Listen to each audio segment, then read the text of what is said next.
Assalamualaikum warahmatullahi wabarakatuh. Halo semuanya. Perkenalkan kami dari kelompok 11 mata kuliah fikih kelas 1B, program studi pendidikan guru Madrasah Hidayah, Fakultas Tarbiyah dan Ilmu Keguruan. Di video kali ini kami akan membahas materi tentang jual beli dan riba. Sebelum memulai ke materi, izinkan kami memperkenalkan anggota kelompok kami. Yang pertama ada Nur Halizah, Lutfia Maulida, dan Hueni Windasari. Istilah yang dimaksud jual beli adalah menukar barang dengan barang atau menukar barang dengan uang dengan jalan melepaskan hak kepemilikan dari yang satu kepada yang lainnya atas dasar saling merelakan. Akad ialah ikatan kata antara penjual dan pembeli. Jual beli belum tentu dikatakan sah apabila sebelum ijab dan kabul dilakukan. Pada dasarnya, ijab kabul dilakukan dengan lisan, tapi kalau tidak mungkin seperti bisu atau yang lainnya, maka boleh ijab kabul, surat menyurat yang mengandung arti ijab kabul. Untuk sahnya, jual beli yang dilakukan beberapa rukun dan syarat yang harus, yaitu cara bagaimana ijab dan kabul yang merupakan rukun dan akad yang dinyatakan. Sigat akad dapat dilakukan dengan cara lisan, tulisan, dan isyarat yang dapat memberikan pengertian jelas tentang adanya ijab kabul. Oleh karena itu, tidak halal uang hasil penjualan barang-barang haram.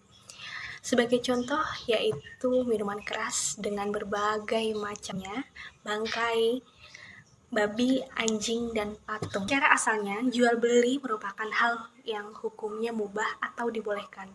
Imam Asy-Syafi'i menegaskan bahwa hukum jual beli itu seluruhnya adalah mubah.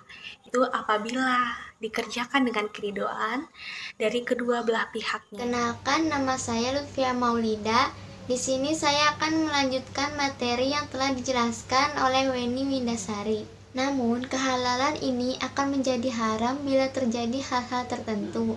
Misalnya apabila jual beli itu dilarang oleh Rasulullah SAW atau yang maknanya termasuk yang dilarang Rasulullah SAW. Jual beli yang terkait dengan akad yang haram terbagi dua lagi, yaitu yang pertama, barang melanggar syariah. Keharamannya karena terkait barang yang dijadikan objek, akad tidak memenuhi syarat dan ketentuan dalam akad, seperti benda najis atau barang tidak pernah ada, atau barang itu merusak dan tidak memberi manfaat, atau bisa juga barang itu tidak mungkin diserahkan. Kemudian yang kedua, akad melanggar syariah. Contohnya jual beli yang mengandung unsur riba dan gharar dengan segala macam jenisnya. Jual beli yang diharamkan karena ada unsur riba antara lain bai'ul inah, al-muzabanah, al-muhaqalah, al-araya, al-urubun, bai'ul akli bil kali, dan seterusnya.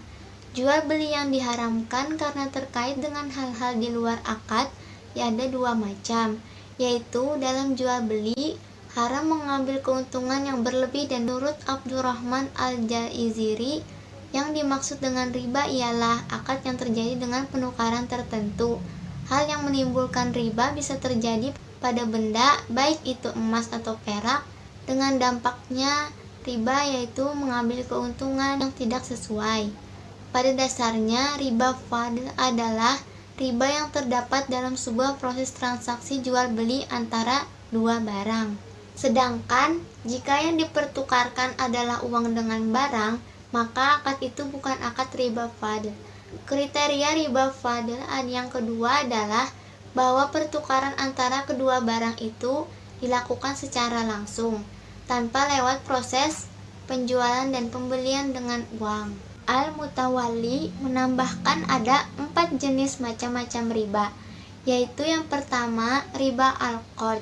Semua jenis riba ini diharamkan secara ijma, berdasarkan nas Al-Quran dan hadis Nabi. Secara garis besar, riba bisa dikelompokkan menjadi dua, yaitu riba hutang piutang dan riba jual beli. Kelompok pertama terbagi lagi menjadi riba qard dan riba jahiliyah. Sedangkan kelompok kedua, riba jual beli, terbagi menjadi riba fadl dan riba nasi'ah. Perkenalkan, nama saya Nurhalizah. Di sini saya akan melanjutkan materi penjelasan yang disampaikan oleh Lutfia Maulida.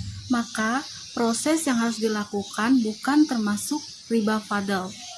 Lantaran kedua barang itu tidak dipertukarkan secara langsung, melainkan lewat proses penjualan dengan harga tertentu. Lalu, kemudian baru dilakukan proses pembelian dengan harga tertentu. Kriteria ketiga dari akad riba fadl bahwa barang yang dipertukarkan oleh kedua belah pihak merupakan satu jenis barang yang sama. Jika barang yang dipertukarkan itu dua barang yang berbeda jenis, maka bukan termasuk riba fadl. Misalnya, beras ditukar, jenis barang yang ditukarkan itu hanya benda-benda tertentu saja dan tidak berlaku untuk semua jenis barang. Maka, apabila kedua barang yang dipertukarkan ternyata bukan termasuk dalam kriteria al-mal ar-ribawi, walaupun beda ukuran tetapi tidak termasuk, maka pertukaran seperti itu dalam hukum fikih bukan termasuk riba fadl. Sekian penjelasan materi mengenai jual beli dan riba yang telah kami presentasikan. Kurang lebihnya kami mohon maaf. Sekian dan terima kasih. Wassalamualaikum warahmatullahi wabarakatuh.